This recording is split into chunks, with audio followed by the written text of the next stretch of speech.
Doctor ortho Ayurvedic oil and capsule. अब दर्द भी घुटने टेकेगा।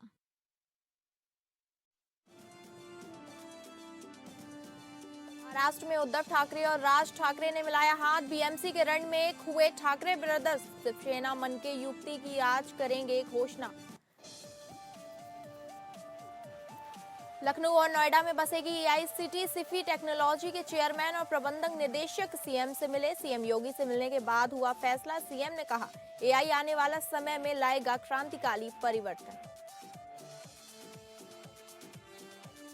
झारखंड में सोरेन कैबिनेट की हुई बड़ी बैठक। हेमंत सोरेन कैबिनेट की बैठक में 39 प्रस्तावों पर मोहर। पैसा नियमवाली को मिलेगी स्वीकृति।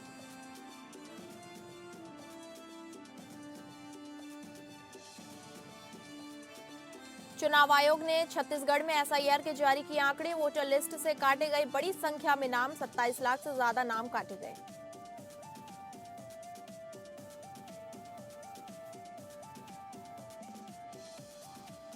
नमस्कार, आप सभी का स्वागत है इस बुलेटिन में। मैं हूं आपके साथ शालिनी राणा। शुरुआत करेंगे बुलेटिन की।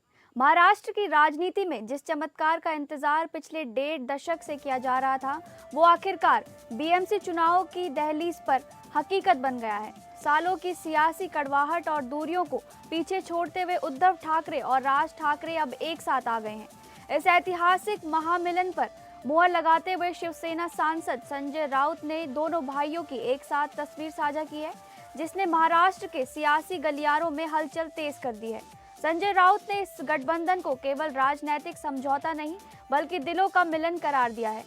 उन्होंने स्पष्ट किया कि इस मेल मिलाप की नींव तब पड़ी थी जब दोनों भाई स्कूलों में पहली कक्षा से हिंदी थोपने के सरकार के फैसले के खिलाफ एक सुर में खड़े हुए थे।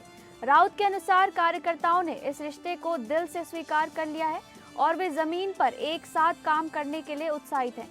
हालांकि गठबंधन आधिकारिक हो चुका है, लेकिन शक्ति प्रदर्शन का असली खाका आज दोपहर 12 बजे खींचा जाएगा।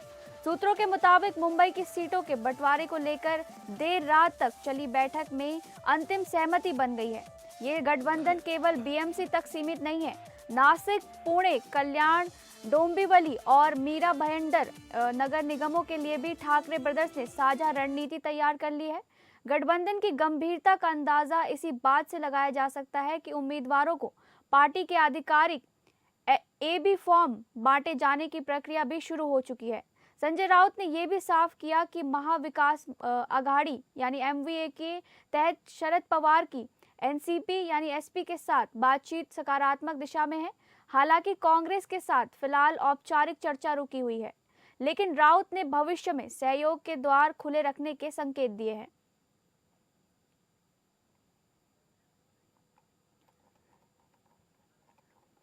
इसी खबर पर ज्यादा जानकारी के साथ हमारे संवाददाता सरजीत सोनी हमारे साथ जुड़ गए हैं।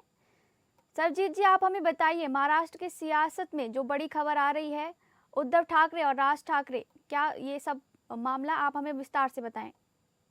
जिस तरह से लगातार उद्धव ठाकरे और राज ठाकरे एक होने की बात चर्चाएं शुरू थी, 5 महीने के लगातार में कई ऐसी मुलाकातें भी हुई हैं, लेकिन अब तक औपचारिक रूप से जो है गठबंधन का जो है औपचारिक रूप से पुष्टि नहीं की गई थी। लेकिन आज ऐसा बताया जा रहा है कि 12 बजे एक प्रेस कॉन्फ्रेंस की जाएगी, जिसमें जो आगामी जो महानगर पालिका चुनाव है, जिसमें दोनों भाई एक साथ होकर इस चुनाव के लड़ेंगे। और ये मुंबई समेत कई ऐसी नगर पालिकाएं हैं जहां पर ये सब गठबंधन रहेगा। तो जिस तरह से इंतजार था महाराष्ट्र में, जिसमें दोनों भाई एक होने का, जिसमें विपक्ष भी पूरी तरह से इस पर बयानबाजी कर रहा है कि दोनों भाई एक होने के बाद भी हमें महायुति पर असर नहीं पड़ेगा। लेकिन वहीं जिस तरह से मराठी वोट की बात करें तो मराठी वोट पे ज्यादा मिलेंगे इनको, इस तरह से जो बयानबाजी की जा रही है। तो आज जो पहले से जिस तरह से मुलाकात को लेकर कई मुलाकातें भी हुई हैं, आज इस तरह से जो है इनका पुष्टि हो जाएगी कि जो गठबंधन है वो पूरी तरह से फिक्स हो गया है। जो कैस लगाए जा रहे थे कि गठबंधन होगा या नहीं होगा, कि बस चर्चाएं रहेंगी, लेकिन आज पूरी तरह से इसका जो है इस पे चर्चा पे विराम लगेगा। और वहीं इसका फायदा आगामी महानगर पालिका में होगा। संजय राउत की तरफ से कहना है कि दोनों भाई एक होने के बाद महाराष्ट्र में डेवलपमेंट और महानगर पालिका में जो है बड़ी जो है लोगों तक पहुंचेंगे। और मराठी वोट्स के साथ साथ जो हिंदू वोट्स हैं, मुस्लिम वोट्स हैं, उन पे भी हमारे वो उस पर नजर रहेगी। जी जी, बहुत बहुत धन्यवाद सर्वजीत।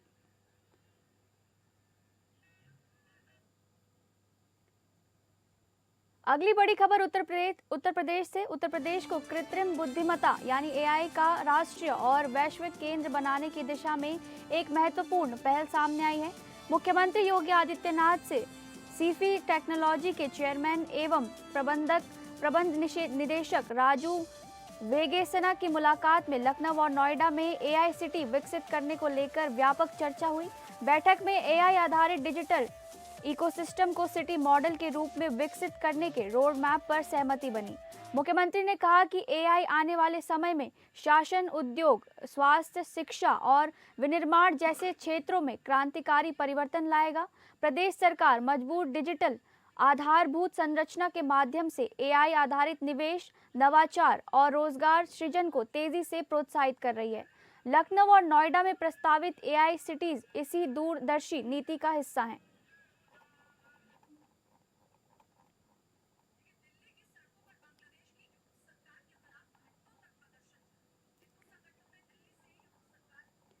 इसी खबर पर ज्यादा जानकारी के साथ हमारे संवाददाता आनंद सिंह हमारे साथ जुड़ गए हैं। आनंद जी, लखनऊ और नोएडा में एआई सिटी बसने वाली है, सीएम योगी ने क्या कुछ इस पर फैसला लिया है, हमें बताएं। बिल्कुल, देखिए, राजधानी लखनऊ की बात हो, नोएडा की बात हो, यहाँ पर एआई सिटीज को के तौर पर इन दोनों शहरों को डेवलप करने के लिए सरकार लगी हुई है। और इसी कवायद में कल एक अहम मुलाकात हुई है। सीफी के जो चेयरमैन है राजू वेगेसना, उनकी मुलाकात हुई है मुख्यमंत्री योगी आदित्यनाथ से। राजधानी लखनऊ में उन्होंने मुख्यमंत्री से मुलाकात की है और इस मुलाकात में जो सामने निकल कर आया है कि मुख्यमंत्री ने स्पष्ट तौर पर यह कहा है कि जो आने वाले समय में जो सरकार होगी, जो शासन होगा, जो उद्योग का जो स्ट्रक्चर होगा या हेल्थ सेक्टर का जो, या आप कह सकते हैं कि एजुकेशन का जो, मैन्युफैक्चरिंग का जो सेक्टर होगा, इन क्षेत्रों में क्रांतिकारी बदलाव देखने को मिलेगा। और एआई यानी आर्टिफिशियल इंटेलिजेंस, इनकी अहम भूमिका इन क्षेत्रों में रहने वाली है। और इसी कारण से इस एआई की महत्ता को पहचान कर सरकार ने ये निर्णय लिया है कि एआई को इंट्रोड्यूस किया जाए प्रदेश में, जहां पे जरूरत है, जिन जिन सेक्टर्स में, वहां पर इनको लाया जाए। और यही वजह है कि लखनऊ और नोएडा, लखनऊ प्रदेश की राजधानी है और नोएडा आके कह सकते हैं कि औद्योगिक बड़ा क्षेत्र है प्रदेश का। तो यहाँ पर सबसे पहले इंट्रोड्यूस करने की बात एआई को हो रही है इन तमाम सेक्टर्स में जिनका भी जिक्र किया है। तो इनको लेकर ये बात हुई है सिफी के जो डायरेक्टर है उनके, सिफी के जो डायरेक्टर उनके साथ। और सिफी टेक्नोलॉजी ने, आप ये समझिए कि बीते 5 वर्षों में प्रदेश में 12,000 करोड़ का निवेश किया है और अगले 3 वर्षों में उन्होंने ये कहा है कि इस निवेश को हम प्रदेश में दोगुना करेंगे। तो ये सब तमाम चीजें थी जिनको लेकर जो ये मुलाकात हुई है जो सिफी के चेयरमैन है उनके मुख्यमंत्री योगी आदित्यनाथ के साथ। जी, बहुत बहुत धन्यवाद आनंद सिंह जी इस खास जानकारी के लिए।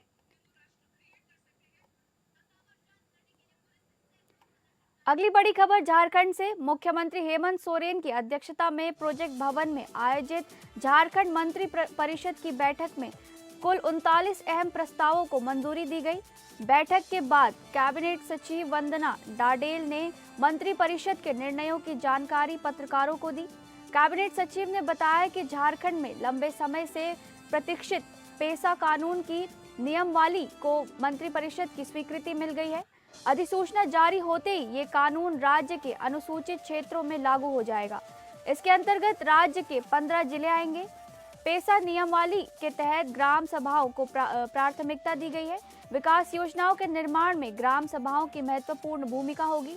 पारंपरिक ग्राम सभाओं को अधिकार दिए गए हैं तथा सभी ग्राम सभाएं अपनी परंपराओं को अधिसूचित करेंगी। बैठक में डॉक्टर श्यामा प्रसाद मुखर्जी विश्वविद्यालय में शैक्षणिक एवं गैर शैक्षणिक पदों के पुनर्गठन का निर्णय लिया गया। इसके तहत 38 नए पदों का सृजन किया गया है, जिस पर लगभग 10 करोड़ रुपए का अतिरिक्त व्यय होगा। मंत्रिपरिषद ने दुमका में 7 किलोमीटर सड़क निर्माण के लिए 31 करोड़ रुपए तथा जमशेदपुर में सड़क निर्माण के लिए 41 करोड़ रुपए की प्रशासनिक स्वीकृति प्रदान की। टेक होम राशन योजना के अंतर्गत सामग्री आपूर्तिकर्ता की अवधि बढ़ाने का भी निर्णय लिया गया।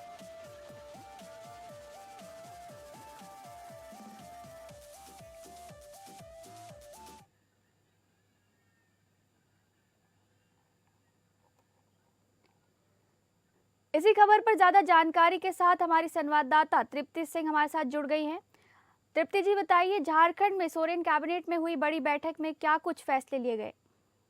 जी शालिनी, मैं बताऊं कि कल की बैठक में जो कल कैबिनेट बैठक हुई, इसमें सबसे महत्वपूर्ण जो फैसला था वो पेंशन नियमावली को लेकर लिया गया और उसकी जानकारी हम देंगे। और इसके साथ में 39 प्रस्तावों को मंजूरी दी गई है। तो राज्य के जो पेंशन नियमावली की बात करें, जिसे लेकर काफी समय से राज्य में संघर्ष चल रहा था, विपक्ष मांगे कर रही थी, तो आखिरकार झारखंड सरकार ने इस पर अपना मुहर लगा दिया है। मुख्यमंत्री हेमंत सोरेन ने खुद जो बैठक की अध्यक्षता की, इस बैठक में जो उन्होंने पेंशन नियमावली को लेकर फैसले लिए हैं, उस फैसले की अगर बात की जाए तो यहाँ मैं आपको बताना चाहूंगी, ये जो अधिनियम था 1996 में ही लागू किया गया था। अनुसूचित क्षेत्रों में आदिवासी समुदायों के अधिकारों को मान्यता देने वाला ये अधिनियम जो 1996 में लागू किया गया था, लेकिन 2000 से जब झारखंड सरकार बनी, तब से ही झारखंड में इस नियमावली को लेकर काफी ज्यादा सरकार से मांगी की जा रही थी। तो हेमंत सोरेन ने जब कल इस प्रस्ताव पर मुहर लगाया, तो उन्होंने इस प्रस्ताव पर मुहर लगाते हुए कहा कि इसके नियम को लेकर काफी ज्यादा विचार विमर्श किया गया और अधिसूचना जारी की जाएगी, जिसके बाद ये जो प्रस्ताव पारित किया गया है पेंशन नियमावली को लेकर, इस प्रस्ताव को राज्य के 15 अनुसूचित जिलों में देखा जाए तो लागू किया जाएगा। इसे लेकर अधिसूचना जारी की जाएगी। किस तरीके से ये नियमावली लागू की जाएगी, इस पर अगर चर्चा की जाए तो आपको यहाँ पर बताना चाहेंगे, कल की बैठक में जो ये फैसले हुए हैं, आदिवासी और ग्रामीण क्षेत्रों में स्वशासन को मजबूत करने की जो मांग थी, इसे लेकर ही ये पेंशन नियमावली जो है सो लाई गई और इस पेंशन नियमावली को जो लागू करने का फैसला लिया गया। इससे क्या होगा कि जो झारखंड के 15 अनुसूचित जिलों होंगे, जहाँ 1 एकड़ के करीब का जो जल क्षेत्र है, वहां पर आदिवासियों के हक और अधिकार को प्राथमिकता दी जाएगी। यहाँ पर जनजातीय इलाकों में स्वशासन की व्यवस्था और सशक्त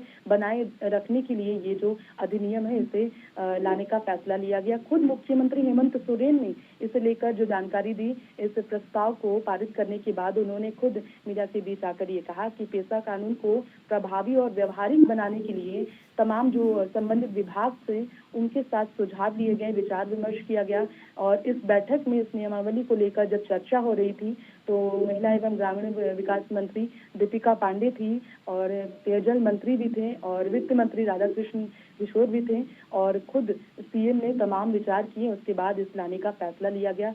बाकी अगर बात की जाए तो और भी कई महत्वपूर्ण प्रस्ताव पर मुहर लगाई गई, जैसे कि डॉक्टर श्यामा प्रसाद मुखर्जी विश्वविद्यालय जो रांची के, वहां पर शैक्षणिक तथा गैर शैक्षणिक पदों के पुनर्गठन की भी स्वीकृति लगी और पंचायत उपबंध जो अनुसूचित क्षेत्रों में विस्तार है, उसकी भी नियमावली को 2025 के गठन की स्वीकृति दी गई है। और मिशन वात्सल्य के अंतर्गत जो बाल कल्याण और संरक्षण समितियों के संचालन के लिए मार्गदर्शिता है, इसे भी स्वीकृति दी गई। इसके अलावा प्री बजट कार्यशाला के आयोजन के लिए वित्त नियमावली के नियम 235 को शिथिल करते हुए नियम 245 के तहत डॉक्टर सीमा खौरी सहायक जो प्राध्यापक हैं संजय कॉलेज की, उनके लिए मनोनयन के आधार पर चयन की स्वीकृति हुई। और राज्य स्तरीय आकांक्षा कार्यक्रम अंतर्गत तो शिक्षकों और समन्वयक का मानदेय राशि की स्वीकृति भी वृद्धि की स्वीकृति दी गई है। और आपको बताना चाहेंगे, इस मौके पर तो कई डॉक्टर्स थे जिन्हें बर्खास्त किया गया, जिसमें साहिबगंज के सदर अस्पताल की डॉक्टर मिनी सिन्हा है चिकित्सा पदाधिकारी, उन्हें अनधिकृत अनुपस्थिति के कारण जो है सो बर्खास्त किया गया, बर्खास्त करने की स्वीकृति दी गई। और डॉक्टर रीमा है जो दंत चिकित्सक है, उन्हें भी बर्खास्त किया गया, जो मांझी के सामुदायिक स्वास्थ्य केंद्र की है। और वन पर्यावरण और जलवायु परिवर्तन विभाग के को लेकर भी बड़ा प्रस्ताव पारित किया गया है, जिसके तहत बात करेंगे हम अगर राज्य अवर वन क्षेत्र संवर्ग नियमावली की, तो एक बार फिर शांत करने के लिए इसे स्वीकृति दी गई है। और झारखंड कर्मचारी चयन आयोग की मैट्रिक और इंटरमीडिएट स्तर की जो परीक्षा है, उसे अब 2 चरणों में करने का ये फैसला कल की बैठक में ली गई है। वहीं परिवहन निदेशालय की अगर बात करें तो उसके अंतर्गत आने वाले मोटर यान निरीक्षण के 21 पदों के सृजन की भी स्वीकृति कल की बैठक में दी गई है। और शीतकालीन सत्र की भी बात करेंगे तो शीतकालीन सत्र के दौरान जो मांगे हुई थी 17 आवासन पर मंत्रिपरिषद की बैठक में, उसकी भी स्वीकृति हुई है। और शालिनी आपको बताना चाहेंगे। धन्यवाद तृप्ति इस खास जानकारी के लिए। अगली बड़ी खबर छत्तीसगढ़ से। चुनाव आयोग ने छत्तीसगढ़ में एसआईआर के आंकड़े जारी कर दिए हैं। एसआईआर में राज्य की वोटर लिस्ट से 27 लाख से ज्यादा नाम हटाए गए हैं। छत्तीसगढ़ में कुल वोटर्स की संख्या कितनी मिली है? चुनाव आयोग की ओर से भारत के विभिन्न राज्यों में विशेष गहन पुनरीक्षण यानी एसआईआर की प्रक्रिया कराई जा रही है। इसी क्रम में मंगलवार को चुनाव आयोग ने छत्तीसगढ़ में एसआईआर के आंकड़े जारी किए हैं। एसआईआर के ड्राफ्ट रोल में छत्तीसगढ़ की वोटर लिस्ट से 27 लाख से ज्यादा वोटर्स के नाम हटाए गए हैं। चुनाव आयोग ने बताया है कि छत्तीसगढ़ में 18 दिसंबर तक कुल 2,12,30,737 मतदाताओं में से 1,84,95,920 मतदाताओं ने अपनी गणना प्रपत्र जमा करवाए हैं।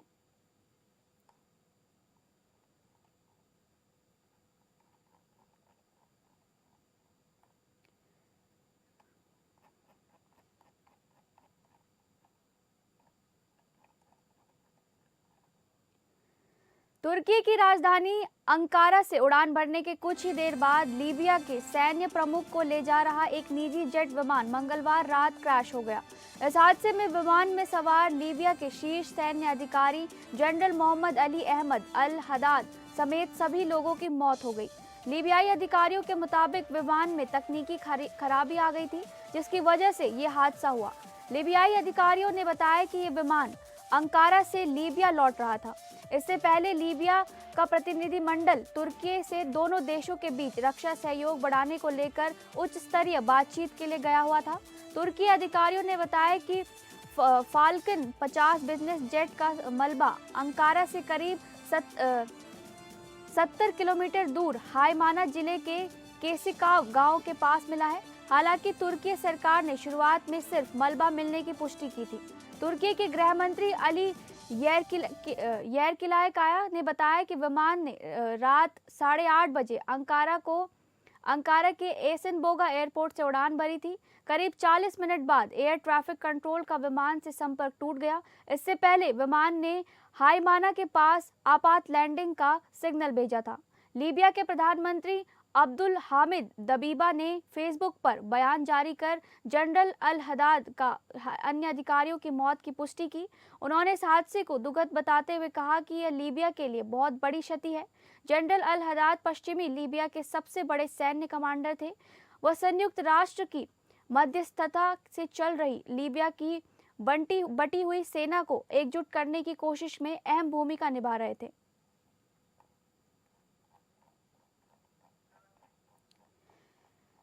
इसी खबर पर ज्यादा जानकारी के साथ हमारे इनपुट हेड मनीष राज सिंह हमारे साथ जुड़ गए हैं। आपसे जानना चाहेंगे कि तुर्की से जो खबर आ रही है क्या है पूरा मामला, हमें विस्तार से बताएं। तुर्की और लीबिया के बीच में जो संबंध है वो काफी पुराने हैं। लीबिया के जो आर्मी चीफ हैं वो गए हुए थे तुर्की में दोनों देशों के बीच रक्षा सहयोग बढ़ाने के लिए। लौटते वक्त उनके विमान में जैसा कि बताया जा रहा है कि विमान फाल्कन 50 बिजनेस जेट का में कुछ खराबी आई और वो संभल नहीं पाई और वो क्रैश हो गया। किसी भी देश के आर्मी चीफ की मौत जो है एक बहुत बड़ी बात होती है उस देश के लिए। तो इस विमान क्रैश में लीबिया के आर्मी चीफ की मौत हो गई है। पायलट ने इमरजेंसी लैंडिंग का मैसेज किया था लेकिन संपर्क टूट गया और विमान आखिरकार क्रैश हो गया। तो ऐसे में एक लीबिया के लिए एक बहुत बड़ा झटका है। हालांकि जो लीबिया के राष्ट्रपति हैं उन्होंने और अन्य जांच अधिकारियों की ओर से यह बताया गया है कि यह विमान हादसा एक तकनीकी खराबी की वजह से हुआ है, लेकिन कुछ सूत्रों का मानना है कि इसमें कुछ साजिश की भी संभावना से इनकार नहीं किया जा सकता है। फिलहाल तुर्की की ओर से कोई बयान नहीं आया है। जी बहुत बहुत धन्यवाद मनीष जी।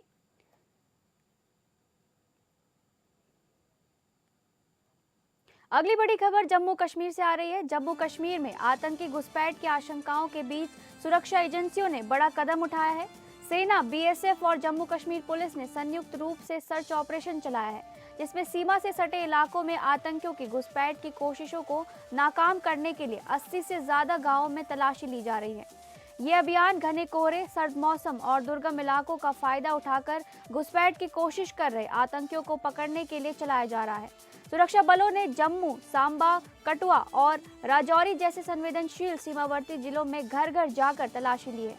अखनूर सेक्टर के प्रगवाल और आसपास के गांवों में भी सुरक्षा बलों ने सर्च ऑपरेशन तेज कर दिया है। इसके अलावा अमीरा कदल और महाराजा बाजार के घनी आबादी वाले इलाकों में एक्सप्लोसिव हथियार और एम्यूनिशन की तलाश के लिए स्निफर डॉग और मेटल डिटेक्टर का इस्तेमाल किया जा रहा है। बीएसएफ का दावा है कि पाकिस्तान ने एक बार फिर जम्मू क्षेत्र के सामने करीब 72 आतंकी लॉन्च पैड सक्रिय कर दिए हैं।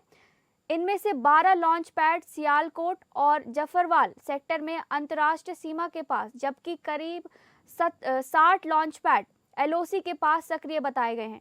इसके बाद सीमा पर चौकसी और बढ़ा दी गई है। जम्मू क्षेत्र क्यों बन रहा है घुसपैठ का रास्ता? कश्मीर घाटी में घुसपैठ के ज्यादातर रास्ते बाड़बंदी और आधुनिक निगरानी के चलते सील हो चुके हैं। इसके चलते हाल के वर्षों में आतंकी संगठन जम्मू क्षेत्र को वैकल्पिक घुसपैठ मार्ग के तौर पर इस्तेमाल करने की कोशिश कर रहे हैं। जम्मू सीमा के कुछ हिस्से बिना बाढ़ के हैं और भौगोलिक रूप से संवेदनशील माने जाते हैं।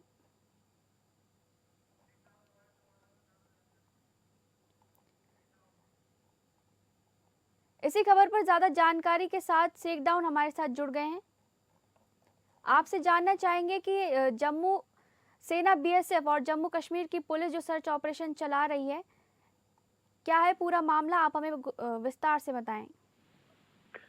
बिल्कुल शीला, आपको मैं बताता चलूं कि जम्मू कश्मीर के जो सिक्योरिटी एजेंसी है उनको एक खबर मिली है कि पाकिस्तान एक बार फिर नापाक हरकत करने में लगे हैं। तो कहीं न कहीं अगर हम बात करें तो जो इनपुट आ रहा है सिक्योरिटी फोर्सेस को, जिसमें बताया जाता है कम से कम 60 से 70 जो लॉन्चिंग पैड है वो रेडी है जम्मू सेक्टर में साइड में। और इस बार जो ज्यादा इनपुट है जम्मू साइड में वो घुसपैठ करेंगे, क्योंकि जो कश्मीर का जो सेक्टर है वहाँ पे ओवरऑल अब बर्फबारी हुई। अगर हम कुपवारा एलओसी की बात करें या उड़ी सेक्टर की बात करें तो वहाँ पे जबरदस्त बर्फबारी हुई।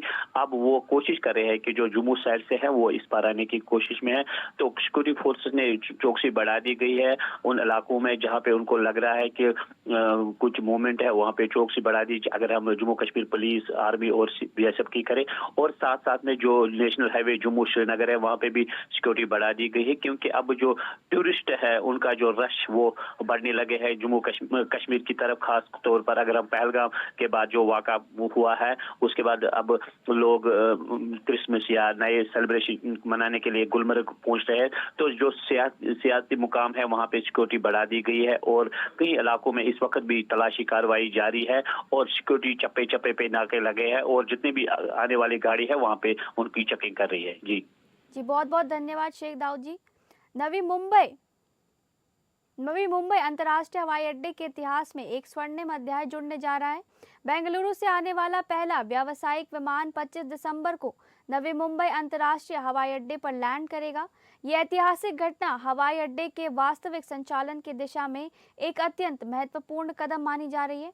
इंडिगो एयरलाइंस का यह विमान बेंगलुरु से उड़ान भरकर नवी मुंबई अंतर्राष्ट्रीय हवाई अड्डे पर उतरेगा।